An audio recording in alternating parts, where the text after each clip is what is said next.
Learn how to win with integrity and innovation in a 100-year-old organization with Nick Grimshaw, the CEO of Commissionaires Northern Alberta Division, on today's episode of the Executive Wins Podcast. Welcome to the Executive Wins Podcast, where senior leaders share their biggest wins so you can get inspired and grow your business. Here's your host, Gordon Shepherd. Welcome to the Executive Wins Podcast, where senior leaders share their biggest wins so that you can get inspired and grow your business. I'm your host, Gordon Shepherd. And to get started, I want to share how on episode 33, Wayne Lee, the president of Wayne Lee Enterprises, taught us how to use the word WIN as an acronym to ask three powerful questions, which include what is next, who is next, and what's important now. Here's an example of how a leader might apply this. Let's say you are a board chair, and you know that board members are really not communicating very well and that they are disengaged and frustrated. To begin to solve this problem, you could ask, what is next? And that could mean that you are going to hold a special meeting to focus on communication as the key issue. Then you could ask, who is next? Well, and that could mean that you really have to call each board member individually to find out what's really going on. And you might also want to engage an experienced facilitator to lead that special meeting. And finally, you could ask, what's important now? Now, this is going to help you prioritize whether or not communication is the number one issue. Or maybe there's financial issues or other things that are higher priorities. And in the end, the win that you're trying to achieve is really to get the board to communicate at a higher level. And you have used the word WIN as an acronym to remember three powerful questions to ask and to answer. What is next? Who is next? What's important now? I hope that you listened to episode 33 to learn Wayne's powerful approach.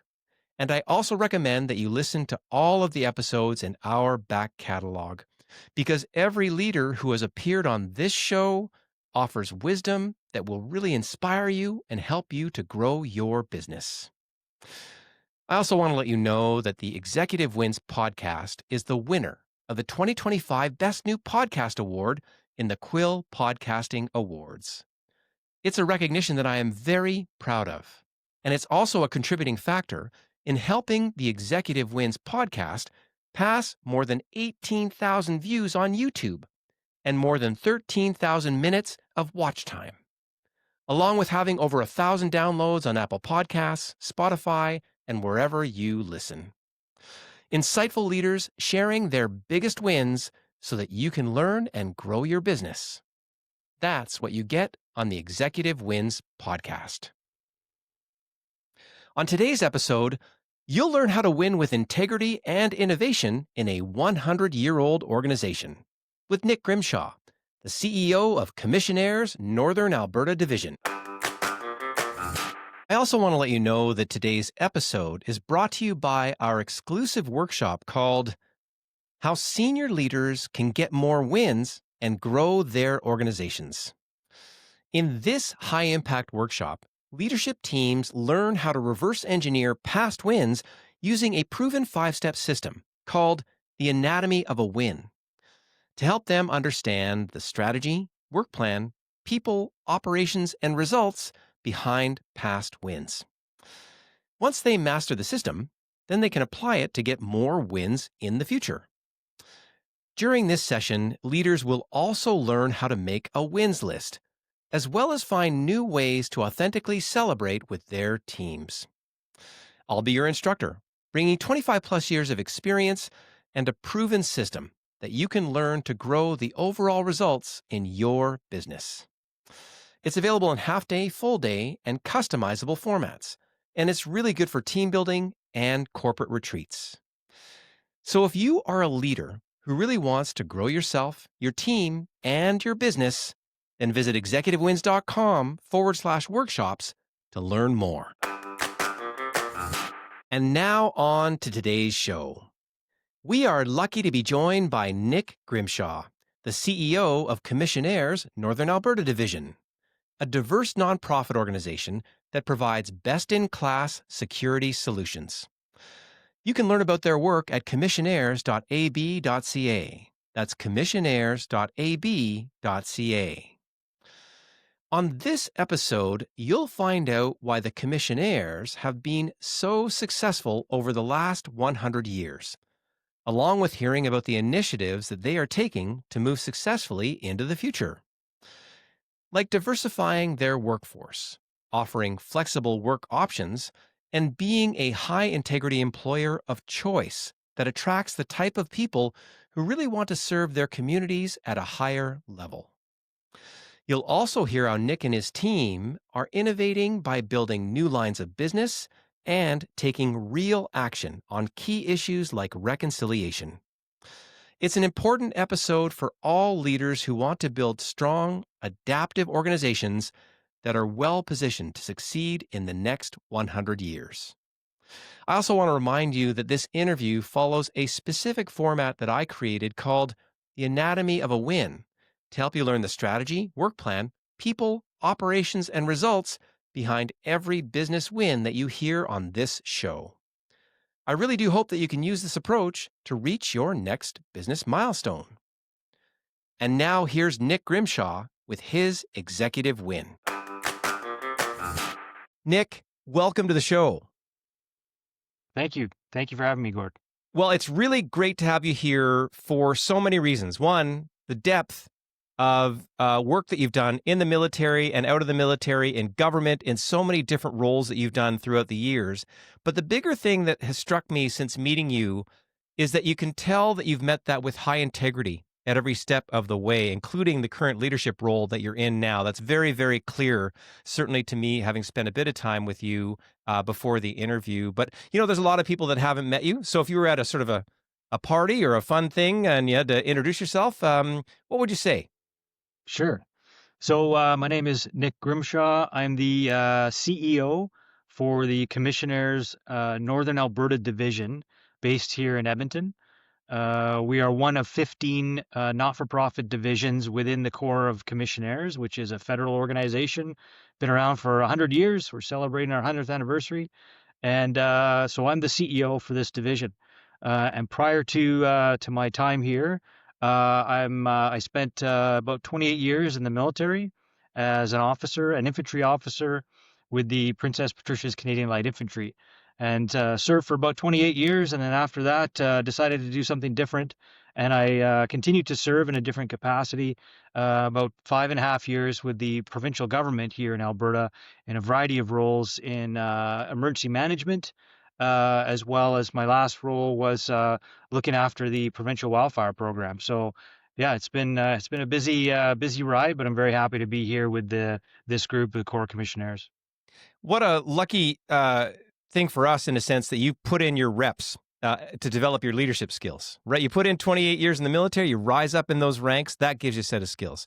It's that leadership skills that get applied in a different way when you're in a provincial government setting and that type of leadership role. And now you're with the Commissionaires. And I'd love to actually explore, fun enough, the entire thing. We don't have enough time, but I want to get into, if people don't know what Commissionaires are, maybe you just need to orient us a little bit that way in case the audience doesn't quite understand that just yet. Sure. So the Corps of Commissionaires, as I mentioned, we've just turned 100 years old this year. So 2025 is a big year for us. Originally founded in Montreal by veterans of the First World War, and the primary focus was creating employment opportunities for other veterans. So the Corps of Commissionaires has started out as a provider of security services to a variety of clients, primarily the federal government, but we have a variety of clients. So we are a national security company, but Canada's only not-for-profit security company. And again, divided into a federation of 15 separate divisions. So over the 100 years, it's expanded from Toronto, Montreal, and Vancouver to coast to coast to coast. And in Alberta, for example, there are 2 divisions. The Northern Alberta Division, which I look after, and we're responsible for the provision of security services in the northern half of the province of Alberta, everything pretty much north of Red Deer, as well as the Northwest Territories and Nunavut. And then there's a Southern Alberta Division that's based in Calgary that looks after the remainder of Alberta. But our division here in Edmonton, we are the third largest division in the country in terms of number of personnel that we employ, as well as the geographical area that we cover. So yeah, Canada's only not-for-profit security company, a pretty significant milestone, I would argue, of sticking around for 100 years, and we're looking forward to the next 100 years for sure. Remarkable, and how nice to have that pedigree and to be able to step into a leadership role here to continue that tradition as you kind of go forward on a given day. Just and this is funny, I'll just be kind of quick, but if if I hire you to do some security for me, I'm like an oil field services, provincial government, I'm something like that, and I need folks to do just a few. There's different kinds of security that you provide, right? In terms of your services, what would you say the top three be if I was looking to hire security for my company? Right. So, absolutely. The traditional security sort of function of a security professional, a uniformed individual providing on-site security, physical security, so access control or issuing and verifying security cards and things like that, identification cards to get onto the site. Another role would be to monitor the security systems that are in place, autonomous systems or remote cameras, that kind of thing. And then another service that we would provide is a mobile patrol unit that could respond to alarms or incidents on your property, for example. Those are Yeah, the and three key sort of three key uh, ones in an ever expanding security area. And funny enough, we talked absolutely. about you going up to the north, and militarily the strategic scenario, and you're going to be a part of that as sort of folks go forward in that. And I don't mean to sort of again expand the interview to include everything that I'm really curious about, but thank you so much for again setting us up with who you are, your pedigree from where you've come from, the current leadership role that you're in, and really giving us a sense of your organization. So that really orients us quite well to get us into our first question, which is if you had to describe your biggest win in the work that you do, what would that win be, and how would you describe it? Well, our mandate is to provide meaningful employment to veterans, both the military and law enforcement, their families, and others who wish to contribute to the well being of Canadians. And I would say that our biggest win is we are definitely doing that. Not only are we providing meaningful employment to veterans and their families, but also to a variety of individuals who are perhaps new to Canada and are starting their way. And so for me, a great sense of pride and a sense of accomplishment that our organization not only is helping veterans and their families with finding employment after their service with the military, but creating another way to serve and continuing their employment in their communities. But also, we've got a fair number of new Canadians, and this might be one of several jobs that they have. And it's a great role and honor, I believe, for us to be part of their journey in this country of getting themselves established and stepping forward with employment in Canada, and who knows where that might end up. So, we are a very diverse organization now. We used to be where you couldn't be a commissionaire unless you were a veteran up until about 1991. And now we're much more inclusive, much more diverse organization. And only about 20% of our workforce actually today are veterans. So we do cater to a large number of other people that are looking for meaningful employment, who wish to perhaps get into law enforcement, and the commissionaires and security with us, that type of work is often seen as a stepping stone for them to get to, perhaps a professional development goal that they have. So that's a sense of satisfaction for us. And so you've got new people coming into the industry, but you've also got experienced veterans that are looking to continue to contribute in some way, and we offer that as well. So I would say that that's one of our biggest wins, is being a valuable employer for a variety of people. Being a valuable employer. You can really actually, funny, I'm glad to hear you describe it, but you can hear that you believe it. Like you can really hear it in the tone of your voice that this is something that's really important. And I'm sure you're happy to be helming, at the helm of this organization at this given time, given that it's that powerful. That actually really strings really nicely into exploring this win with what I call the anatomy of a win. And this is where we take a look at the strategy, the work plan, the people, the operations, and results behind a win. When we talk about strategy, we always, we have to talk about vision, mission, values, goals in there. And you're already starting to get us in there. But from, in terms of achieving this goal of providing meaningful employment for these groups of people that you described, what's the strategy behind it? And what's maybe some highlights from the strategy? Well, our strategy involves really attracting people that have the shared mindset of wanting to be part of a not-for-profit organization, number one, but also have that sense of service to their community. As I mentioned before, certainly military law enforcement veterans, it's well known to them that idea of service within their community. And so, by showcasing that as one of our key values, that we're continuing to serve our communities as individuals and as an organization in a variety of ways. So yes, we provide employment and we provide security services, but there's other things that we do that are important to us as a veteran-led Canadian company, veteran-friendly Canadian company, but as a not-for-profit organization. So we believe that we have an obligation to help out the greater good.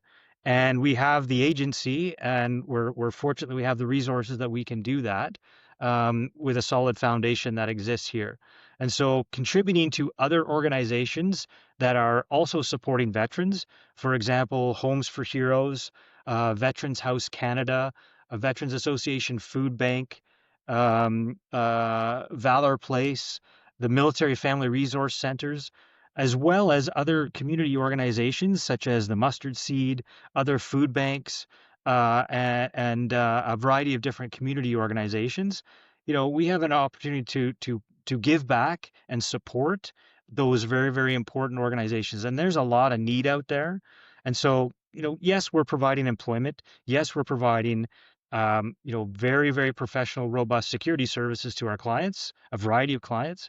But we're also, I believe, being good neighbors and contributing to our community. And I think that we all, share some responsibility to do that in some way, shape, or form. And I think that that's part of certainly our recruiting, rhetoric and looking for those people that are looking to be part of something that's perhaps bigger than themselves and contribute their efforts towards a common goal or a greater good. And also a high degree of integrity. So that's something that we also are looking for, and we want to instill in people that our organization has a high degree of integrity. We've been around for 100 years. There's a lot of history. The uniform is extremely important and means a lot to a lot of people that have served or are currently serving. And so maintaining that integrity is very, very important. Doing what we say and saying what we do, following up with our clients, looking after our people, but also I don't know about you, but I don't like to be micromanaged, and so I don't need somebody looking over my shoulder all the time. But we have all been hired to do a job. We're entrusted to do that job. We're accountable for that job, and it involves integrity to get the job done to the best of your abilities. And having that trust in our employees to get on with the job that they've been hired to do and do that in a professional way is something else that we do promote here and instill in our employees, that a high level of integrity reflects really, really, not just on the individual but on the organization writ large. And that has, obviously business implications to it, but it's also part of our values as an organization, and honoring our past and be respectful of that past history of the organization, and moving forward as an organization into the future with that high degree of integrity.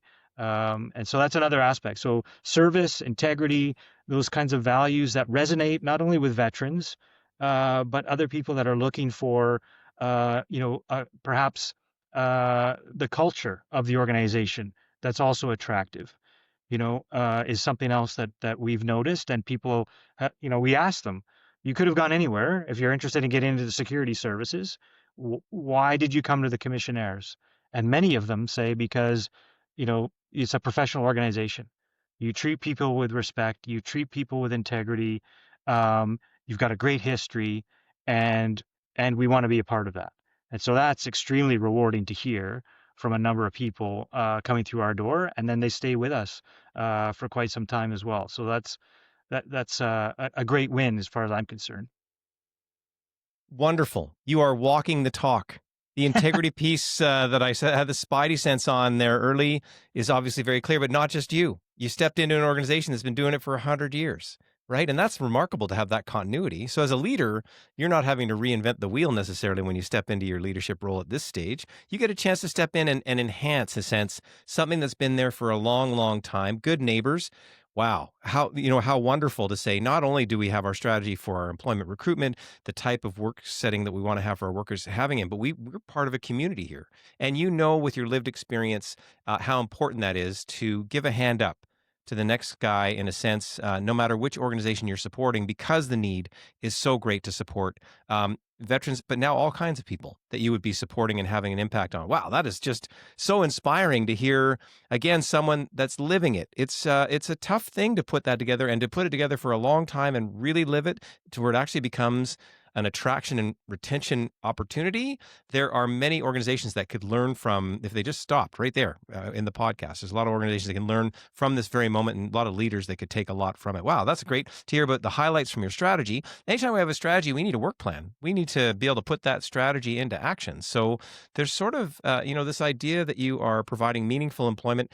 Would you say that, the work plan is like, yeah, we've been doing it for 100 years, or there's sort of some highlights in I'm going to say in the 90s, you said that you had a moment where, you changed the makeup of the organization to evolve with the times, in a sense. Are there any of those sort of highlights along the way on the timeline that have allowed you to contribute to this win?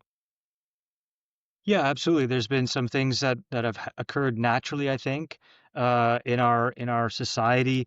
We look at the cost of living, for example, and people that are looking for perhaps more than one job to make ends meet.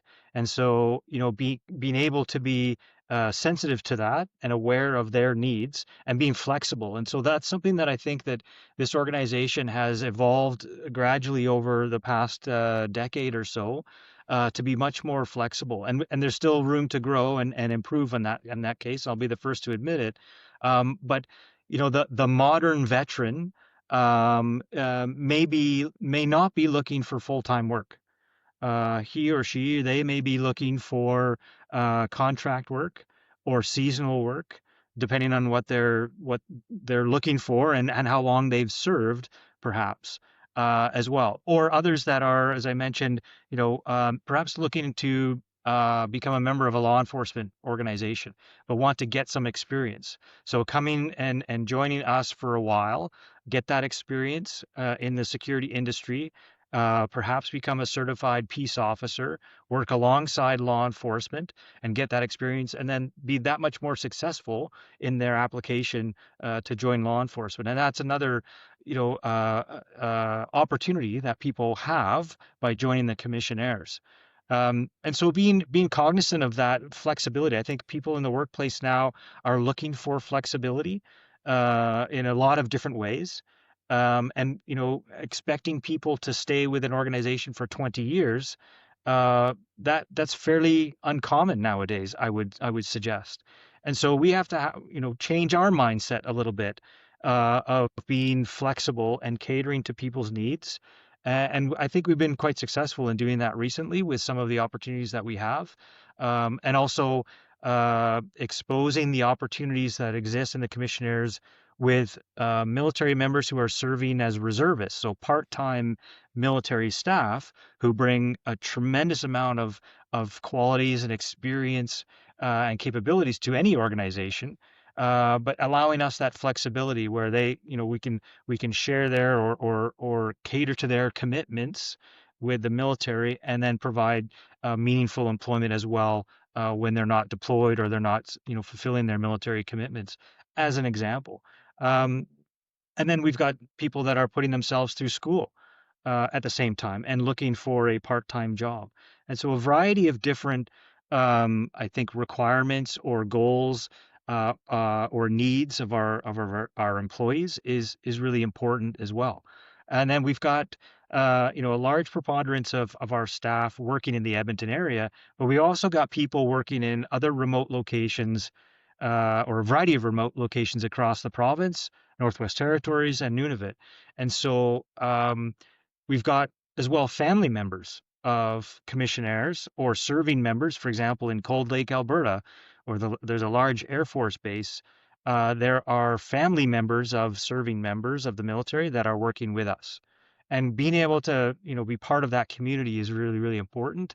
And I think that that is also a great benefit for our organization of being able to provide employment for families and spouses for those who are still serving. And at the core, this value of service is still being carried out. You're just simply adjusting to the times in terms of what's happening for that need of meeting the needs now. And isn't that nice that you've been able to be flexible and not rigid? Rigid doesn't take you very far these days as an organization. And so the reality of dealing with what's happening there while still maintaining the strategy is wonderful. So that's great. Strategy, work plan. There's always people involved in a win. And maybe I'll just start with you in this case. And I always like to say, when you came into the situation and you talk about, creating meaningful employment, how was your attitude at the beginning of that process? And how would you describe it up to this point?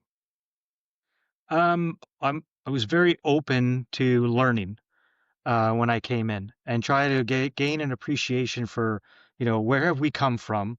What are the current issues?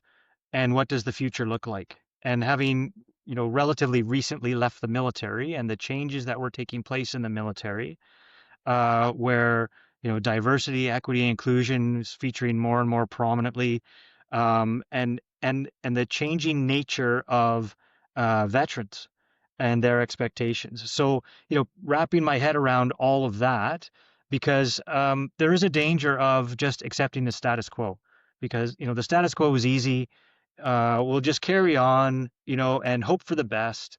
And although that might be comfortable for people, it's not sustainable, I would suggest. And so always looking out and trying to anticipate what does the next 4 or 5 years look like in terms of the community that we're going to be looking to recruit from or hire, whether they're veterans or members of veterans families or others that are looking for to gain experience in the security industry. And not, everybody wants to be a standard security guard, right? It's important work, and there's a lot of people that do to gain that experience and contribute, but there's others that's not terribly attractive. And so how can we as an organization create attractive employment opportunities that still fulfill our mandate and contribute in a meaningful way to our community? And so I'm very pleased to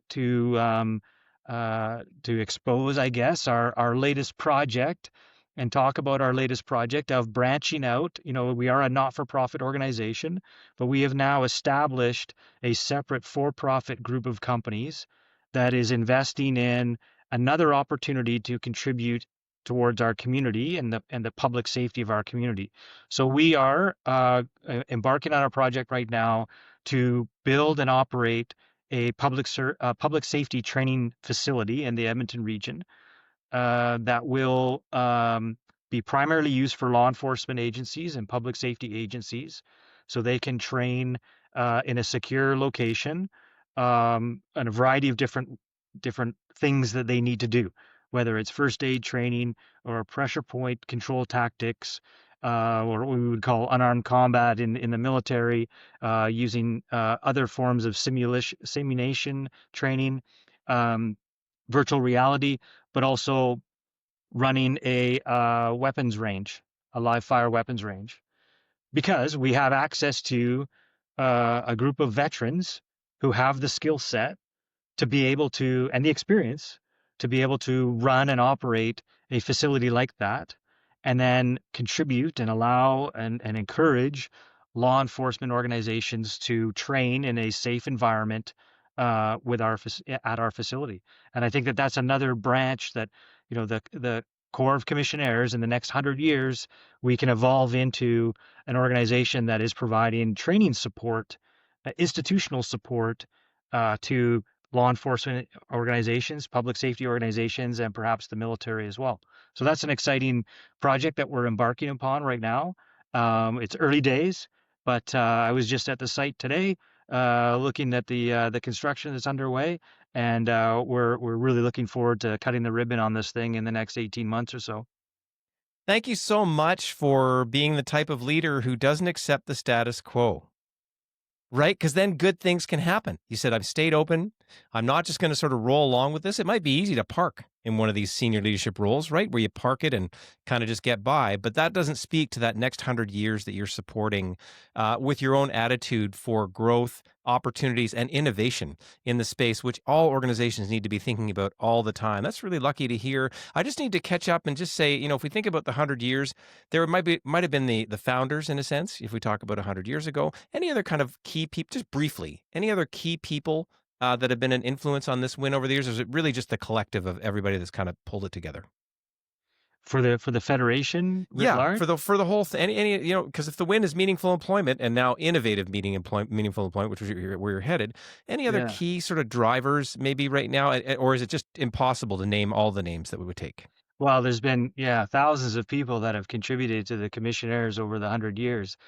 Some tremendous leaders and tremendous individuals, and it's I found it quite ironic when I came in here, and an honor, quite frankly, as I became the CEO of this division, and as I learned more about it, I found out that the original uh, CEO, or the president at the time, was also a veteran of the same regiment that I served with, a World War I veteran, one of the originals of the Princess Patricia's Canadian Light Infantry, went off to World War I, started as a soldier, and finished the war as a senior officer, and ended up here in Edmonton for many years, but was the first leader of the Edmonton Division, which became the Northern Alberta Division.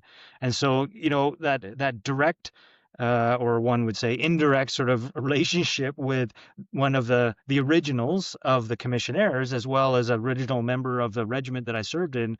I just it was a really, really sort of ironic and yet heartwarming and an honor, quite frankly, to sort of continue in his footsteps. And my predecessor, who had been here for 16 and a half years, he too had served in the same regiment. So there's that affiliation there, which is really, really quite unique. And so, making sure that we don't lose sight of that and we honor that history as well is really important, and maybe pave the way for others is also an aspect of this. But one of the things that, and maybe I could just mention this as well, one of the things that certainly has been on my mind as a Canadian over the last little while, but coming into an organization like the Corps of Commissionaires, we speak about Indigenous reconciliation, and we've just had the National Day of Truth and Reconciliation this past week, and a time to reflect and listen. And so, I was wondering about what is the Federation's perspective on this? What is our position, and what are we doing towards Indigenous reconciliation? So we've taken upon ourselves in this division to enter into a program through the Canadian Council of Indigenous Business. It's called the a pair program, and what it is a tiered, structured program that helps businesses, organizations increase their knowledge and awareness and relationships with First Nations members and communities. And really, in my view, it was a meaningful way to be part of Indigenous reconciliation.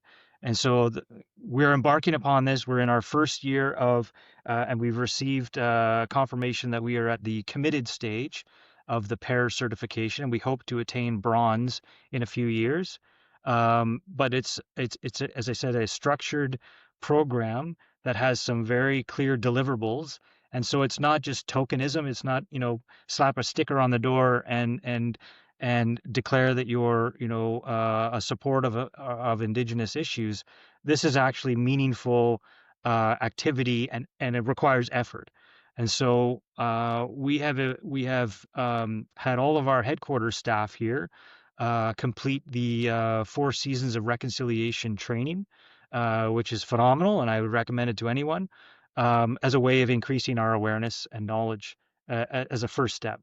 And so that's another area. I just felt as an organization that's been around for so long, what can we do? What little piece can we do to contribute to the broader, effort across our country to address some of these Indigenous reconciliation commitments. And this is what we're doing. And so we've also got two individuals who are agreed to be our Indigenous advisors to the division to advise me and our board, as well as members of the organization here, as a way of increasing our knowledge and awareness and building relationships. And so we're pretty excited about that as well. And I just a firm believer in, every little step will help, every little piece will help. It may seem insignificant at first, but when you put them all together, um, you know, amazing things can happen.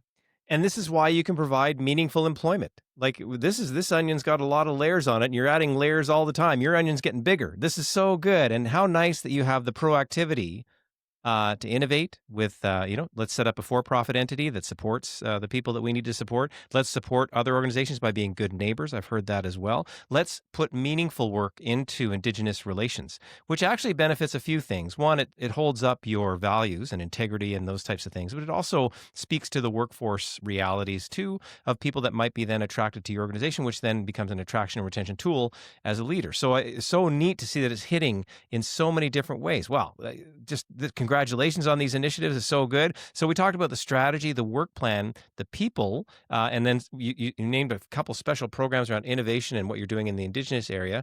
Operationally, if we're going to provide meaningful employment, I think we've heard a few of the things that you're actually doing. We're innovating in certain areas. We're taking on this Indigenous training to sort of meet the needs of our own internal leadership development and workforce development, but also then to attract and bring people into our workforce as well.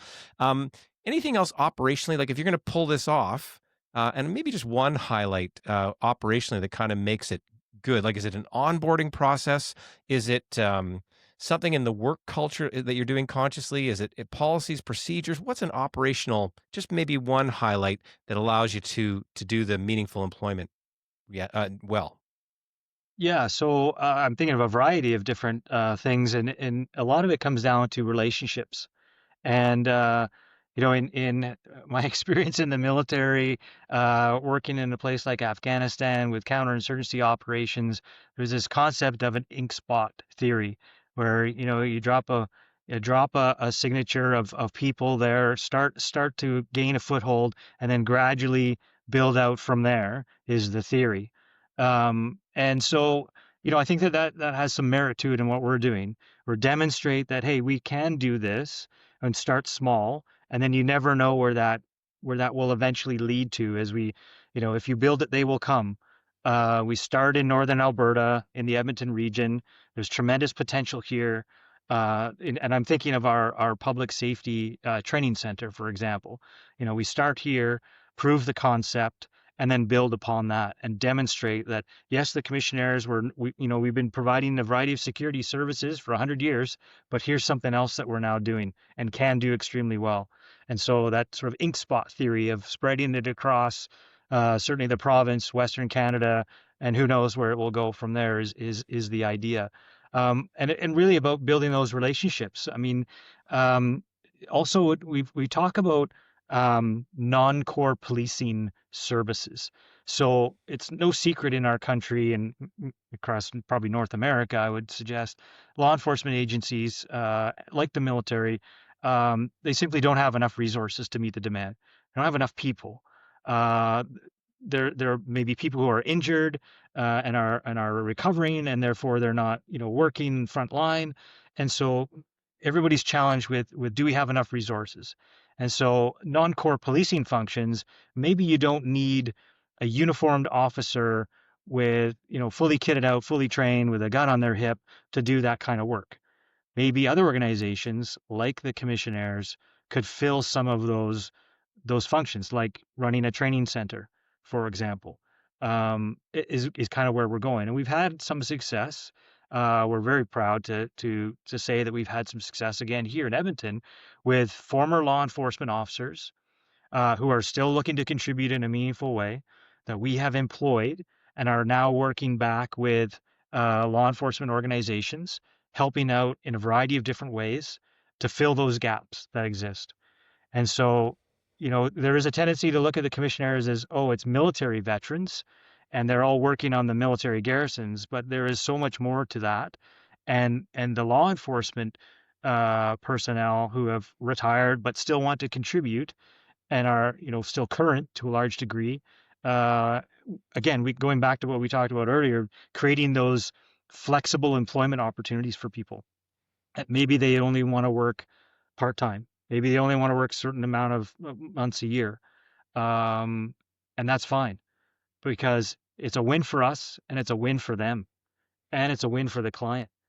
You get a veteran who's still trying to, as I can attest to, find their way, find their purpose again, find out where they fit, and giving that individual an opportunity to continue to be part of the community they came from, I think is extremely important.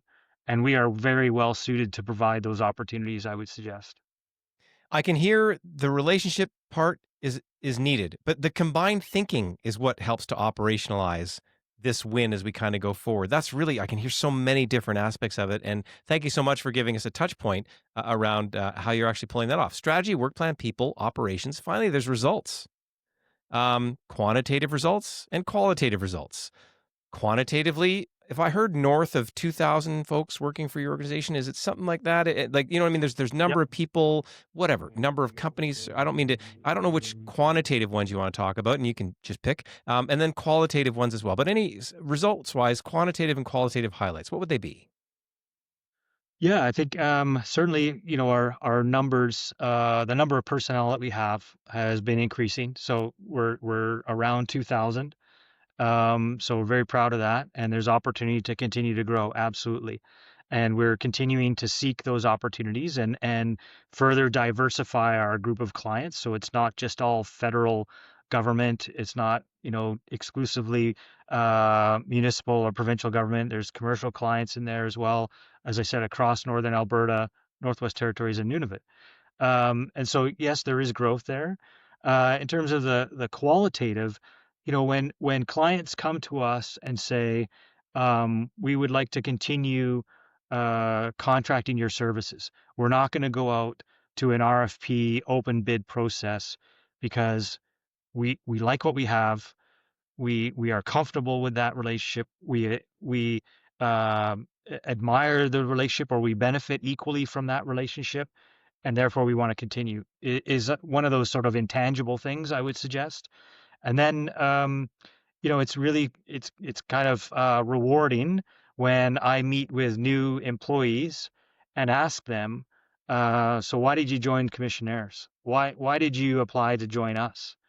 And a number of them remark, as I mentioned before, well, you have a good reputation. But others have said, well, my my parents used to work for Commissionaires, or my grandfather just retired and spoke very highly of you, or my brother worked for the Commissionaires in another province, that kind of thing. And so that those family connections do exist, and it's really quite remarkable to hear that for people from people to say, no, this is where I want to come and work because it's familiar. And a respectful organization that has a proud history, and so again, one of those sort of intangibles I think that we are experiencing. Don't get me wrong, there's always other challenges and issues, right, with with dealing with people, but there's some really really remarkable good news stories, and I do enjoy going out and um, acknowledging our individuals that go above and beyond the call of duty, and singling them out and thanking them personally for their efforts and accomplishments with the organization. And I think that also, has a cascading effect throughout the organization to see that, hey, it's not just lip service. Um, the organization does care, and we admire what you do. We thank you for your efforts and reward the individual in one way, shape, or form. We do have a Distinguished Service Medal, for example. Last year, we awarded a Medal of Bravery to one of our commissionaires for the actions that occurred at the Edmonton City Hall, if you'll remember, in January of 2023. Early in my tenure as a CEO, dealing with that was quite the incident, but a phenomenal situation that was deserving of that recognition. And so there are definitely some intangibles there. So if your win is to provide meaningful employment and you do it for 100 years and you bring the continuity, innovation, leadership continuity in there, we've heard that through the conversation that we've had. Clients keep coming back. People want to sign up because they've heard about your reputation. You're doing something right. Congratulations. I think this has been just a wonderful chance to explore and learn about you, the way that you do things, and the commissionaires and the high integrity and so many different parts that have come together to do, get this win for you over that 100 years. When I'm with strong leaders like you, I'm always looking for your one or two sentences. If you had another leader that you had a chance to sort of give maybe just a soundbite too, what would that short thing be that you would suggest to another leader that they could take away just here at the end of the conversation? Wow. Lots of things going through my head. I think there's a variety of things I would say is be true to yourself. Don't try to be somebody else. Do what you think is right. And continue to move forward. As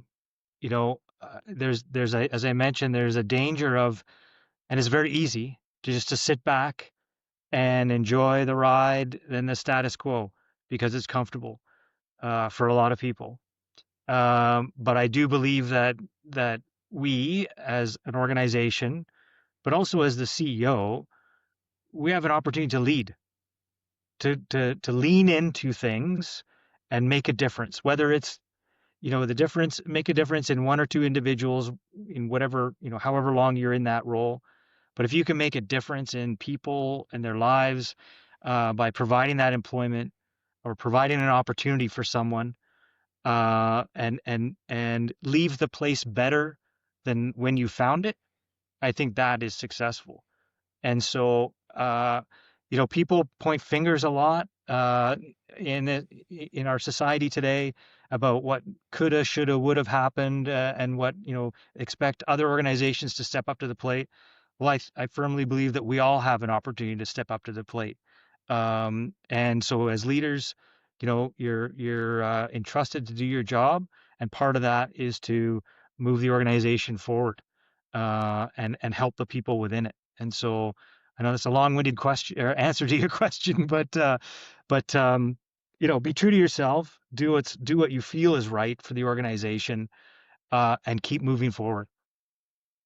Well said. What a pleasure. I really appreciated the chance to interview you here today. Thank you so much for being on the show. Well, thank you very much for having me, Gord. It's been great. Really appreciate it. Be true to yourself, do what you think is right, and move forward. That is how Nick Grimshaw and his team win every day. Thank you, Nick, for your high integrity win. Now, if you enjoyed listening to this episode, then make sure to check out our upcoming episodes, which include how the Alberta Industrial Heartland Association wins by supporting multi-billion-dollar investments. And that's with Mark Plamondon, the Executive Director of AIHA. And if you're a leader who really wants to learn how the Executive Wins coaching session can help you to grow your confidence and inspire your team, then visit executivewins.com to learn how.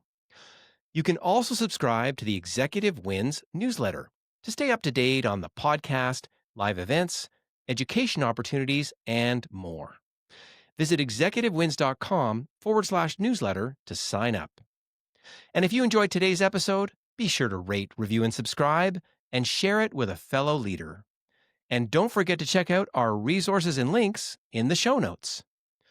And keep listening to the Executive Wins podcast for more inspiring wins that will help you to grow yourself, your team, and your entire business. Thanks for listening to the Executive Wins podcast. Make sure to rate, review, and subscribe as we bring you more inspiring wins from outstanding leaders so you can grow your business.